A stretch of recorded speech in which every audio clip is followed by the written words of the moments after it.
Feast of Ambrosia. Instructions on Practicing Fourfold Emptiness, the Meaning of the Heart of Transcendent Wisdom by Rongtön Sheja Künrig. Homage to the Guru and Supreme Deity. Your character is one of love for all beings, and with a rain of sacred Dharma nectar, you bring all beings to complete maturity. Lord of sages, in faith, I honor you at my crown. Single path, traversed by all the conquerors. Supreme essence of all excellent teachings. Here I shall set out instructions on how to practice the meaning of Prajnaparamita. The way to practice fourfold emptiness, which is the meaning of the heart of the transcendent perfection of wisdom, is through the following. Preliminaries. First, 1. The devotional yoga based on the Guru. 2. The yoga of taking refuge in the three jewels. 3. The yoga of the four immeasurables. And 4. The yoga of altruistic intention and bodhicitta. These four constitute the preliminaries to the path, because it is crucial that they precede all forms of practice. Main part. The main part of the path has three sections. 1. Eliminating conceptual extremes through the view. 2.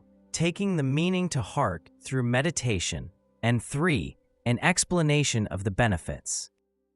Eliminating conceptual extremes. This involves observing the five aggregates with wisdom and recognizing how they are empty of true nature. First, this is applied to form. For this, bring to mind any aspect of the object of focus, such as shape or color, and observe how the apparent object is empty of true nature, as in the example of the moon reflected in water. It is necessary to begin by bringing the object of focus to mind, because you can't eliminate misconceived grasping at attributes as real without first identifying the basis of such attributes. Then observe how the appearance of the object of focus is empty of any true nature or essence. This is the meaning of form is empty. For example, when a moon is reflected in water, even though the reflection appears to be a moon, it lacks the moon's essence, nature, or characteristics. When this is understood, apply the same principle to objects, such as form, and recognize how, while appearing, they lack true reality. This eliminates the superimpositional extreme of existence.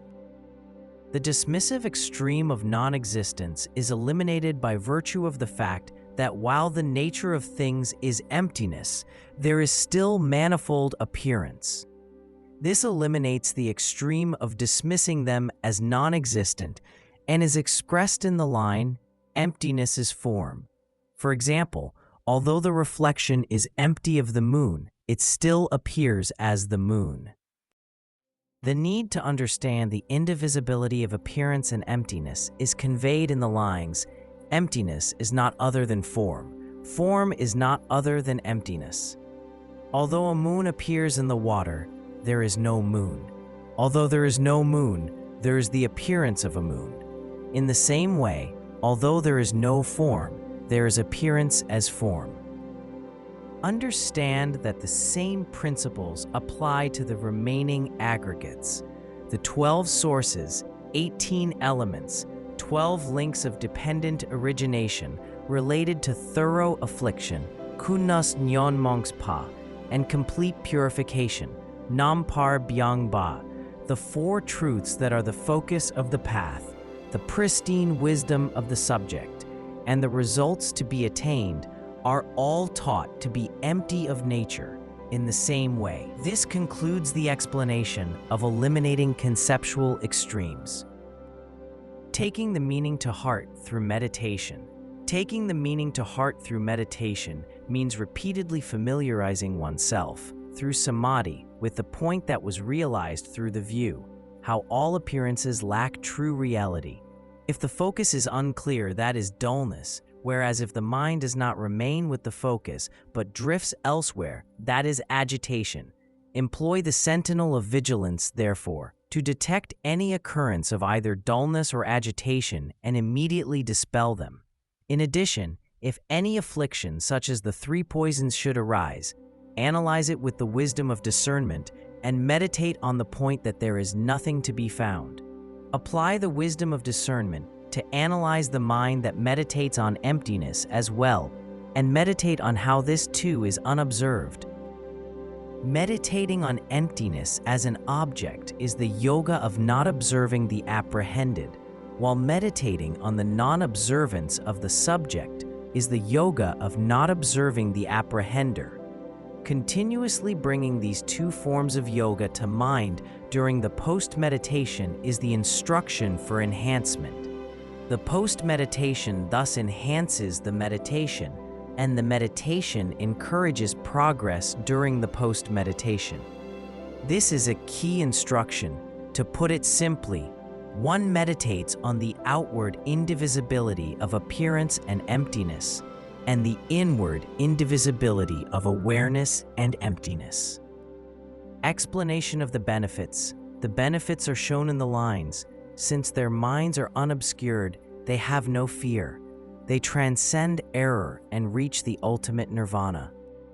This key instruction on how to practice the fourfold emptiness taught by the great scholar glorious Dipamkara is here set out for the benefit of others.